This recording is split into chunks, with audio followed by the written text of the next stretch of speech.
তোমাদের রানী সিরিয়ালে গল্পের শুরুতেই আপনারা দেখতে চলেছেন ক্লাসের স্টুডেন্টরা মৃতদেহ নিয়ে পরীক্ষা নিরীক্ষার কথা শুনে ভয় পেয়ে যায়।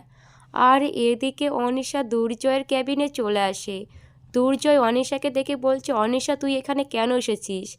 আজকের দিনটা তুই বাড়িতেই রেস্ট করতে পারতিস। তখন অনিশা দুর্জয়কে বলছে, দুর্জয় বাড়িতে আমি একা একা বসে ভোর হয়ে যাচ্ছি, তাই এখানে এসেছি। তখন দুর্জয় বলছে, ঠিক আছে, আমাকে এখন পেশেন্ট দেখতে হবে, আমি আসছি।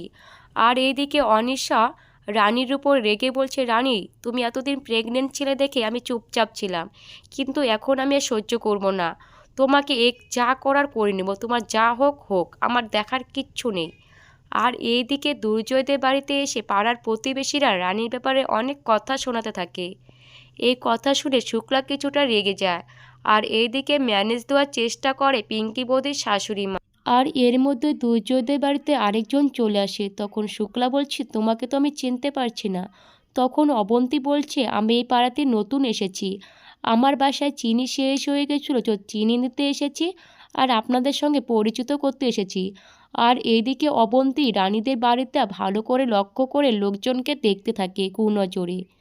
আর এইদিকে রানীর স্যারের কথাগুলো মনে করতে করতে মাথা ঘুরে যায়। তখন রানীর ফ্রেন্ড বলছে, এ তো মৃতদেহ কথা শুনে অজ্ঞান হয়ে যাচ্ছে, তাহলে ডাক্তারি পড়বে কি করে?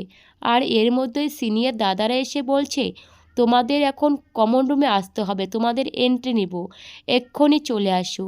আর এইদিকে রানী দুর্জয়কে ফোন করে বলছে, আমাদের সিনিয়র দাদারা এসে বলছে কমন রুমে যেতে, ওখানে নাকি আমাদের এন্ট্রি নেবে।